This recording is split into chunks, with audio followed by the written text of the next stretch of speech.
भाई ताश खेलना फिल्म देखना रिश्वत जहर समाना हो। ताश खेलना फिल्म देखना रिश्वत जहर समाना हो। होली दिवाली ना कोई पूजा सतगुरु का वचन निभाना हो। सतगुरु का वचन निभाना। भाई घर छूटो या जग रूठो चाहे रूठो ये संसारा हो। कौन सुने मेरी कान नगर में जय गुरु रूठ गया हमारा हो। गुरु रूठ गया हमारा हो। तो मालिक क्या कहते हैं? ताश खेलना और फिल्म देखना रिश्वत जहर। नाम दीक्षा लेने के बाद में हमने ताश नहीं खेलनी, कोई जुआ नहीं खेलना, और ना हमने किसी ताश खेलने वाले के पास में। क्यों? क्योंकि परमात्मा कहते हैं श्वास उश्वास में नाम जपो और व्यर्थ श्वास ना खोए। भाई ना बेरा इस सांस का फिर आना हो के ना। कि बावड़े गिन गिन के भगवान ने सांस दिए हैं मंत्र जाप करने के लिए, सत्संग सुनने के लिए, शब्द गाने के लिए, और तूने अपना वो कीमती समय उन ताश खेलने वालों के पास में मनोरंजन में तूने बर्बाद कर दिया। तो भगवान फिर नाराज होता है। ना हमने कोई खेल खेलना किसी भी प्रकार का, कोई गिंडी सोटा, कोई क्रिकेट, कोई वॉलीबॉल, कोई फुटबॉल, कोई बैडमिंटन, हमने कोई खेल नहीं खेलना। खेल से हमारा समय बर्बाद होता, हमारी सांसें से बर्बाद होती है। ना हमने अपने बच्चों को मतलब किसी खेल की लाइन में कोई डालना, ना हमने उनसे कोई दौड़ करवानी है, क्योंकि दौड़ करवाएंगे तो सांस उठनेगी। सांस कितनी जल्दी बर्बाद होते हैं उसके। एक तो आदमी नॉर्मल सांस ले और एक भाग रहा आदमी 2 किलोमीटर 3 किलोमीटर, तो उसकी सांस से कितनी बाहर निकल रही है। तो मालिक ने बताया फालतू की नौटंकी हमने बिल्कुल नहीं करनी। ना कोई खेल खेलना, ना कोई कंपटीशन में जाना, ना कोई ट्रॉफी खेलना, ना कोई ताश खेलना, ना और कुछ खेलना, ना कोई शतरंज वगैरह जो आती है, कैरम बोर्ड वगैरह, कोई खेल खेलना ही नहीं। खेल खेलने का मतलब है आपका ध्यान अपने भगवान से हटेगा और उस फालतू की बकवाद पे, और वे भगवान से ध्यान हट गया और फालतू की बकवाद पे लग गया तो फालतू की बकवाद है काल की। और भगवान से ध्यान हट गया तो फिर काल की तरफ ध्यान लग गया तो फिर क्या होगा? हमने सतगुरु का वचन निभाना। हमें क्या मिलेगा वो ताश खेल के? हो मार गोला हो बेगम ले क्या मिलेगा? मिले कुछ उसमें? कुछ ही कौन मिले, बकवासबाजी। तो अब नहीं करना होगा। परमात्मा मिल गए, भगवान मिल गया, अब उनका वचन सर्वोपरि है, बिल्कुल दुनिया से अलग तो अलग। और यही सतगुरु के ज्ञान की ये पावर होती है, और किसी का ज्ञान इतना बदलाव नहीं ला सकता।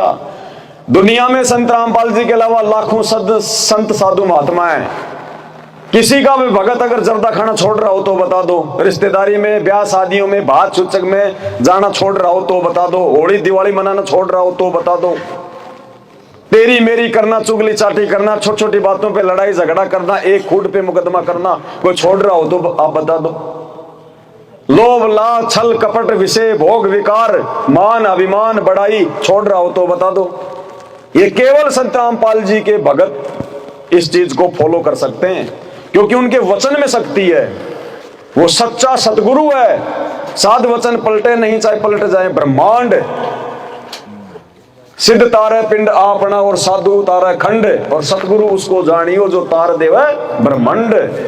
तो ये वो परमात्मा धरती पे प्रकट है, इसलिए भगवान का वचन काम करता है। इन नकली संतों के वचन क्यों नहीं काम करते? उनके चेलों की बुराइयां क्यों नहीं छोड़ती?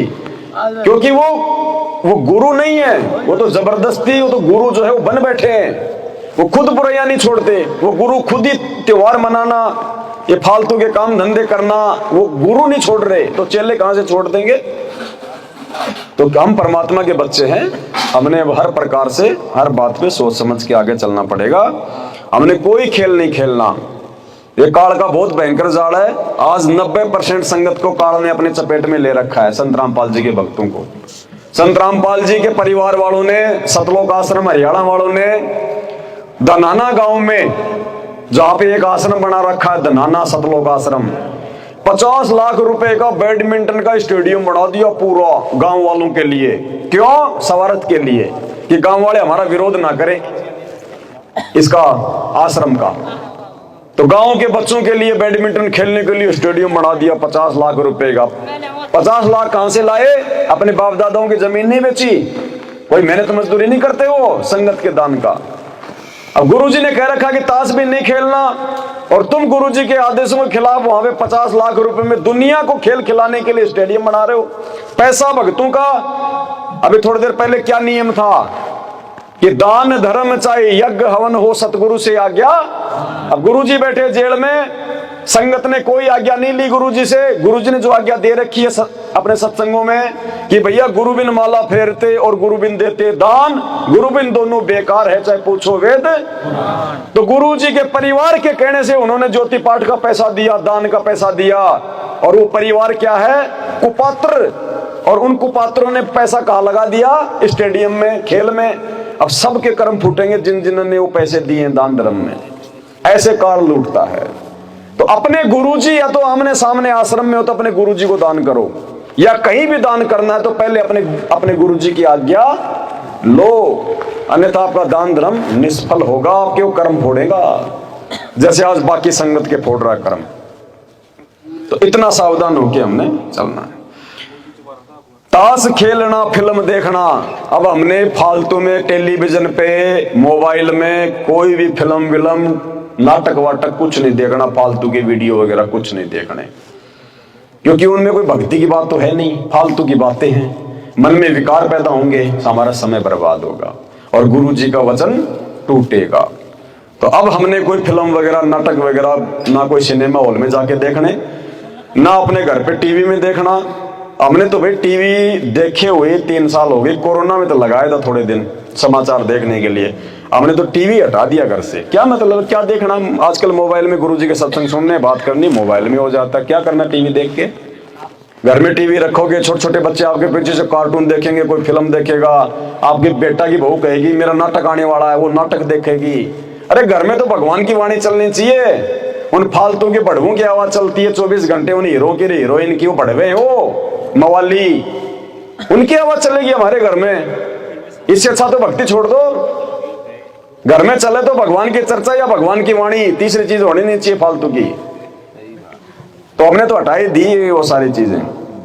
तो कोई फिल्म फलम नहीं देखनी, कोई नाटक वाटक नहीं देखना फालतू का, मोबाइल पे फालतू के वीडियो नहीं देखने गुरुजी के सत्संगों के अलावा। तो मालिक कहते हैं ताश खेलना, फिल्म देखना और रिश्वत जहर समाना हो।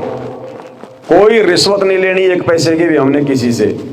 गुरुजी कहते हैं जिसके घर में रिश्वत का, भ्रष्टाचारी का, काला बाजारी का और मिलावट का, धोखाधड़ी का, छल कपट का अगर किसी के घर में पैसा आता है तो उस आदमी ने अपने बच्चों को जहर देने की जरूरत नहीं है। वो रिश्वत का पैसा एक दिन जहर का काम कर देगा। बाकी टेढ़े पोता पोती पैदा होंगे, कोई बीमार होके हॉस्पिटल में पड़ा होगा, किसी का क्या रोग लग जाएगा, क्योंकि दुनिया की हाई है। दुनिया को दुखी करके उनको सता के वो पैसा कमाया गया। तो हमने बिल्कुल भी रिश्वत का पैसा, ठगी, मिलावट, अपना आप कोई काम धंधा करते हो, कोई दुकान है आपकी, तो भाई अपना ईमानदारी से, छल कपट नहीं करनी। 1 किलो की जगह 900 ग्राम तोल के नहीं देना धोखे से, नहीं तो परमात्मा नाराज हो जाएगा और भोगना पड़ेगा वो सारा। और ईमानदारी से रहेंगे तो परमात्मा आपके गले में कब 500 रुपए बढ़ा देगा, कब 1000 रुपए बढ़ा देगा, आपको पता ही नहीं चलेगा। कई वक्त कहते हैं हमारे से बीड़ी और गुटखा बेचना नहीं छूटता, नहीं तो फिर हमारे कस्टमर टूट जाते हैं। अरे नालायक, इतने 100 प्रकार के आइटम हैं, वो रख। बीड़ी गुटखा नहीं बेचेगा तो मत आओ, तेरे कस्टमर भगवान कस्टमर बन के आ जाएगा अगर तू उसके वचन पे चलेगा। तो परमात्मा है धरती पर, कोई छोटा मोटा साधु संत नहीं है। तेरे गले को पूरा कर देगा भगवान, 1000 रुपए बढ़ा देगा, तेरे को पता भी नहीं चलेगा। तो हमने विश्वास करना पड़ेगा मालिक के शरण में आने के बाद। बीड़ी गुटखा खन्नी कुछ नहीं बेचना, तो नहीं बेचना, छूना भी नहीं है, भले चाहे पूरा गांव कहीं और चला जाए। हमारा भगवान आ जाएगा बन के हमारा ग्राहक। जैसे परमात्मा द्वारिका में सांवल सा सेठ बन के आ गया था ना नरसिंह की हुंडी के लिए। भाई कौन कहता है कि सांवल सा सेठ नहीं है, मैं हूं भाई। तो भगवान आ जाएगा ग्राहक बन के, और लाइन लगा दे भगवान तो 100 ग्राहकों का रूप बना के लाइन लगा देगा अलग अलग। बताओ, उसकी महिमा अपरंपार है। अरे जिस भगवान ने भगत को भजने के लिए भजन दे दिया, क्या भोजन के लिए भूखा मरने देगा क्या? ये तो भगत की छोटी सोच है, अगर वो ऐसा सोचता है तो चाहे कितना नुकसान होता दिखे, कितनी दुनिया नाराज होती दिखे, हमने गुरु जी के वचन पे ही चलना है भाई। जो गुरु वचन पे डट गए कट गए फंद 84 के। तो मालिक कहते हैं ताश खेलना, फिल्म देखना, रिश्वत जहर समाना हो, होली दिवाली ना कोई पूजा, सतगुरु का वचन। ये होली दिवाली त्योहार फालतू की परंपराएं। अब होली क्यों मनाई जाती है? भगत प्रहलाद परमात्मा का भगत था बेचारा, 10 साल का बच्चा, 8-10 साल का। उसका बाप हिरण्यकश्यप राक्षस भगवान बन बैठा, 2-4 सिद्धियां प्राप्त करके ब्रह्मा जी से वरदान लेके। अगर इस नगरी में कोई नाम जपेगा तो हिरण्यकशिपु हिरण्यकशिपु हिरण्यकशिपु जपेगा, और कोई किसी का नाम नहीं लेगा, ना ब्रह्मा का, ना विष्णु का, ना महेश का। प्रहलाद को ज्ञान समझ में आ गया, उसने अपने बाप का नाम लेना छोड़ दिया, बाप उसका दुश्मन हो गया। बेचारे को कितना मरवाया गया, कितनी यातनाएं उसको दी गई। अंत में उसकी जो बहन थी राक्षस की, हिरण्यकश्यप की होलिका, वो उसको आग में लेके बैठ गई, और भगवान ने अपने भगत की रक्षा करी, और वो आग में जल के मरी, जिसको वरदान मिला हुआ था। अब बताओ, अब हम होली मना रहे हैं आज, बेचारे भगत के तो जान पे आई हुई पड़ी थी।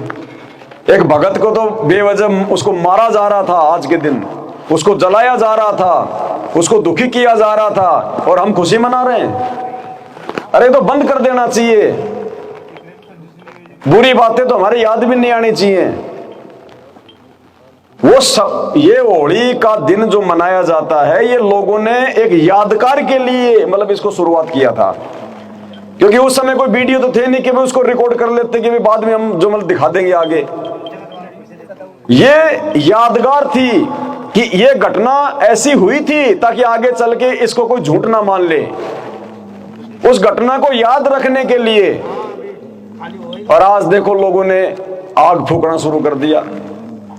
पहले के समय लोग बैठ के भगवान की उस दिन जो मतलब की चर्चा किया करते थे, वो कथा को याद किया करते थे, उस भगत जो है प्रहलाद के जीवन से जो मतलब की शिक्षा लिया करते थे कि हमने भी वैसे कर्म करने चाहिए जैसे उसने किए प्रहलाद ने, तभी भगवान हमारी रक्षा करेगा, जैसे भगवान ने उसकी रक्षा करी। पहले होली हाड़ी नहीं जलाते थे उस दिन, ये रंग रुंग नहीं लगाया करते थे, बैठ के भगवान की वो चर्चा किया करते थे कि हम भी भगवान की भक्ति करेंगे तो हमारी भी भगवान जब आपत्ति आओगे तो ऐसे रक्षा।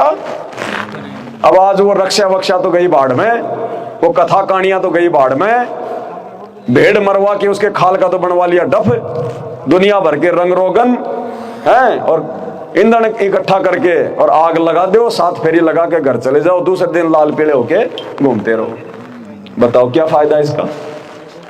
दिवाली बताओ, श्री रामचंद्र जी रावण से युद्ध करके सीता जी को लाए, अमावस्या की रात थी, काली रात थी। लोगों ने सोचा भाई भगवान 14 साल बाद आ रहे हैं, भगवान को ये ना लगे कि प्रजा दुखी है। उन्होंने वो तेल के या घी के अपने दीपक दापक जलाए, बेचारों ने रोशनी गिरी, क्योंकि लाइट तो थी नहीं उस समय। अब वो दिवाली तो इसलिए मनाई गई थी, और बाद में उन्होंने कभी दिवाली नहीं मनाई। अब आज ना कोई राम आ रहा, ना कोई सीता आ रही, ना कोई रावण मर रहा है, ना आज कोई आवश्यकता। आज तो पटाखे फोड़े, कोई घी का दीपक कोई जलाता है क्या? घी की तो लोग मिठाई नहीं खाते, वो भी डालडा के खाते हैं। और फिर दिवाली दिवाली दिवाली दिवाली बजाओ, फालतू एक परंपरा चल पड़ी। तो गुरु जी कहते हैं अब हमने वो पिछलियों की लकीर नहीं पीटनी, सांप वाली लकीर नहीं पीटनी है। अब तो नए इतिहास बनेंगे, अब आने वाले समय में 1000 साल तक अब आगे होली दिवाली सब बंद हो जाएंगी। अब तो नए इतिहास बनेंगे।